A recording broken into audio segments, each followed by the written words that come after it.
right, guys, actual last video in this series about organic reactions. Here we're talking about condensation reactions, which are reactions that have water as a product. Okay, so we're starting with organic compounds, and somehow two hydrogens and an oxygen are removed from the original compound or reagents to produce a water molecule.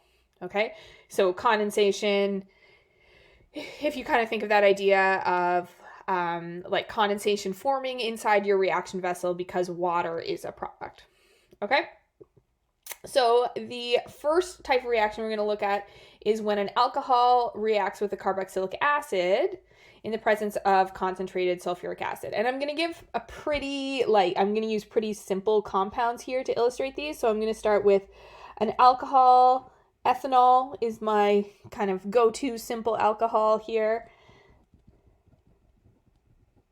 So I've got 2 carbons and then the hydroxyl group to make it an ethanol. And then I'm going to use, I'm just going to use ethanoic acid, sorry. Not exciting. Okay, but this is just a general example. Okay, so this would be ethanoic acid.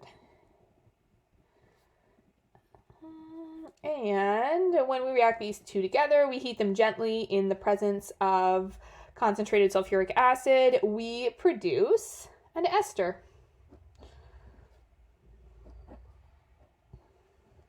So this would be ethyl ethanoate, or you might see it referred to as ethyl acetate. Okay, and so the way this works, you've got your alcohol, you've got your carboxylic acid. The hydroxyl group here reacts with the hydroxyl group here. So this carbon basically forms a bond either to this oxygen. Doesn't really matter. One of the oxygens stays in the chain as your like ester linkage, and then one of the oxygens leaves along with the 2 hydrogens to make a water molecule. Okay? This is also sometimes called an esterification reaction because it produces an ester. And I chose a couple pretty simple examples of alcohol and carboxylic acid here. We've got ethanol and ethanoic acid, but there's any combination of alcohol and carboxylic acid could work here. Okay?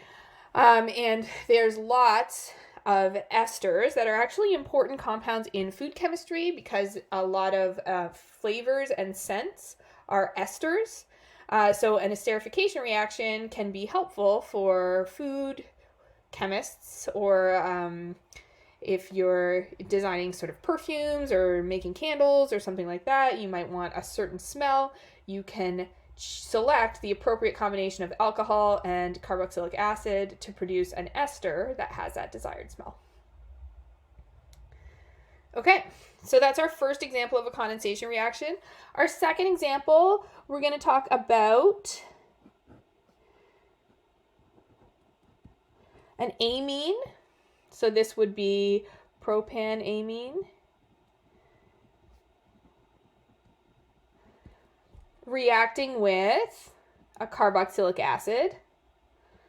I'm going to use ethanoic acid again.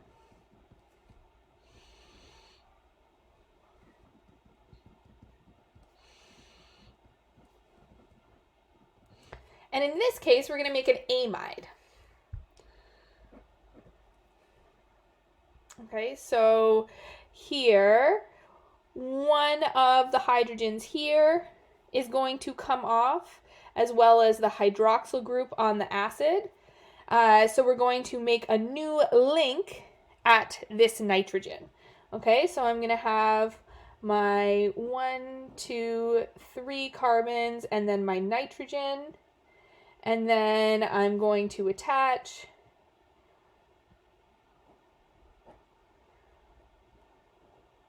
my 2 carbon chain with the double bond to oxygen right there. So this would be N-propyl propanamide.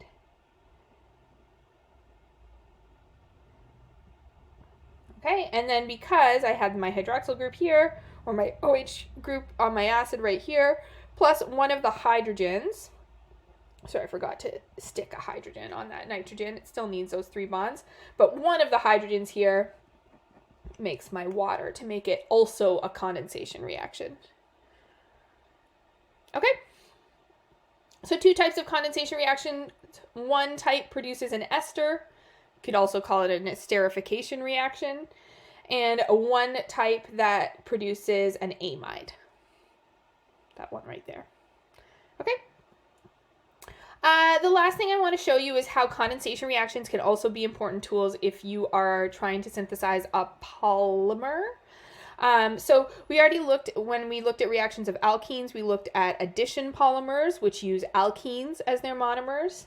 We can also, if we want to make a polyester or a polyamide, we can use condensation reactions as sort of the basis for forming our polymers. I'm going to show an example of a polyester here. So to form a polyester, I need what's called a diol. Okay, so something that has 2 hydroxyl groups, because I need them on either end. And I need an acid that also has 2 acid groups.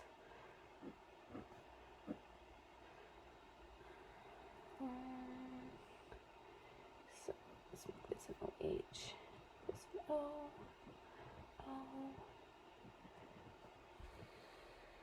Okay, so notice I've got 2 acid groups and 2 hydroxyl groups. Okay, so my alcohol is a diol, my acid is a dioic acid. Okay, and because I want to make a polymer here, meaning I want to make a big chain of these, I actually need N, so some very large number of my alcohol and some very large number of my carboxylic acid. Okay, so I've put these in here, and I'm going to make N units, and you'll be able to see, so I'm going to have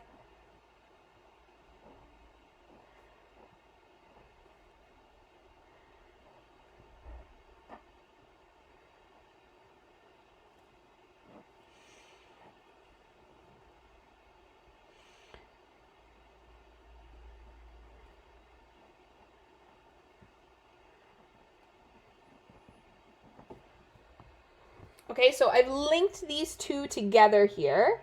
So you can see my alcohol part and my carboxylic acid part.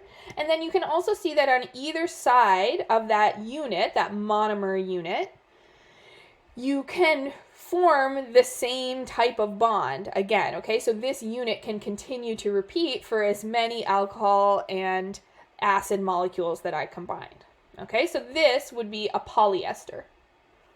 Okay, because I have combined an diol, so an alcohol with 2 hydroxyl groups, and a dicarboxylic acid, okay, so with 2 acid groups on it, and then they can just repeat in this sort of alternating fashion, okay, and each time you connect an alcohol with carboxylic acid, it is doing a condensation reaction, okay? And then a similar thing could work with polyamide. You can also, if you delve into polymers a little bit, you'll see that sometimes you'll have monomer units that are like asymmetrical, so they have an alcohol group and an acid group, okay? So then those could repeat. You only need one version of it then. Or you might be making the connection between what we're seeing here and peptide chains. Okay, peptide chains also form from individual amino acids via condensation reactions. Okay, so that is it for organic reactions. Stay tuned on Monday or Tuesday next week for an assignment to work through, and then that'll kind of be it for me, and a new teacher will be taking over for me the week after. Have a great weekend. Stay safe and healthy. Bye.